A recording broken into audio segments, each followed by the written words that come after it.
Hello again. I'm just about to take my daily mental health walk, which is becoming a bit of a habit, a positive wellness habit.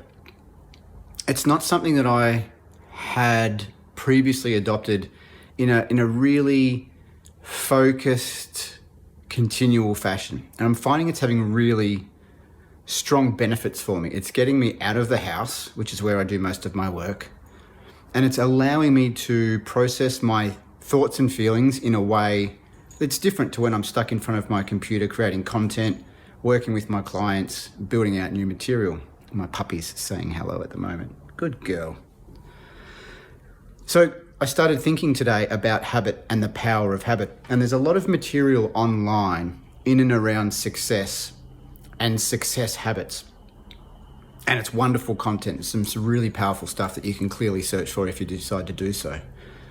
But I want to put that to the side for a moment because I believe something very strongly that for you to achieve anything, and if we're talking about success, whatever that is for you, you first have to be in the appropriate mental state for yourself. I don't know what that is, but let's just say if you're feeling bad, you're not going to be at your best. Whatever bad is, and I'm using that word loosely, but I'm sure you understand what I mean. So if you're not feeling great, if you're not feeling energized, if you're not motivated, it's very hard to take the actions that you need to take to move towards whatever you see as your success in the short, medium, or long-term future. So how can you put in place some kind of a process that helps you feel whatever you need to feel to be able to take those actions? And that is where I came back to today, thinking about my own mental health practice and this walk that I'm about to go on. So I wanted to share with you 3 things that I do on a daily basis that I find helpful for me. You might find them helpful as well. And if 1, 2, or 3 of them are helpful, great. If none of them are helpful, that's okay, because it's the idea of finding 3 things that you can do every day that set you up to have a successful day. And first of all, you have to put in place this ability to feel good, whatever that is for you, or feel enough of something to remain motivated to do what you need to do to make your day go well. Again, whatever that is for you, because we have different experiences, we have different dreams, we have different goals. What you want is different from what I want, except that we all want the best for ourselves and the people that are important to us. I think we can agree on that point. So what are those 3 things that I do? 1, I make my bed every morning. Now, I know that sounds like something so small and insignificant, but what it does is that if nothing else, it reminds me that I have a process. So I wake up and I make my bed. And the reason I do it is my wife gets up a little bit earlier than me, so I'm the last one out of bed. I make the bed. It means I've achieved something as soon as I've gotten up. It means that when I get back to my bed at the end of the day, it's not a mess. There's something clean, there's some clarity from my day, and I'm starting my day right for myself. So that's a really nice, easy one. Now, of course, the second one is my mental health walk. Now, I'm blessed. I live on the Sunshine Coast. More often than not, the weather's wonderful up here. And so the only thing that's going to get in the way is a torrential downpour, which does happen in a subtropical area. So I can make adjustments, but my intention is always to go for a mental health walk, and I'll be doing that in a moment. What else? Sitting and doing nothing, allowing my mind again to process in the way that it processes naturally. Why?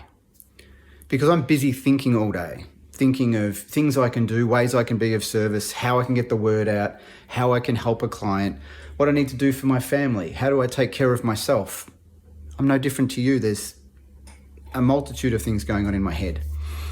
And while I'm focusing on my work or I'm focusing on my family, the other thoughts and feelings don't have any room to percolate to the surface.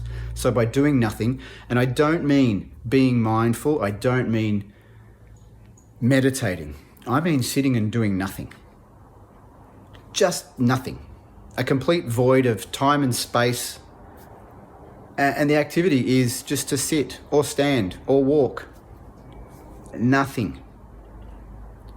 allows the thoughts to come to the surface in a way that's not judged, not censored. I don't even have to pay attention to the thoughts, but it allows it to all happen. So there are 3 things that I do. I make my bed, start with success. Start with having achieved something. End my day knowing that when I come back to it, I started my day right. I go for a walk. So I get my exercise in. If I don't do anything bigger like jiu-jitsu or any kind of a workout, at least I've walked. And I do that for about an hour. And I sit. I allow myself time when I'm not looking at a device. I'm not reading a book. I'm not listening to a podcast. I'm not putting any more input in. I just let everything bubble around all by itself. So I invite you to investigate what you might be able to do to create a wellness habit for yourself. Now, this doesn't have to take too much time. A lot of people say to me, well, I don't have 10 minutes to sit down and do nothing. Well, you do. You're doing other stuff. I don't have 60 minutes to go for a walk. Again, if it's important to you, you'll do it. Maybe you start with 30 minutes. I don't know. You do something that's good for you, that works for you. But start to work on creating that habit. There's a lot of studies and documentation around about how long it takes to bed in a habit to make it stick. I don't know exactly what that is, but let's say it's a month, 4 weeks. Do it for 4 weeks. See how you feel. Test, retest, tweak. Do what works for you, but don't just do nothing, because you do nothing, you get nothing. All right, I'm going for a walk. Well, after I have this coffee. Cheers.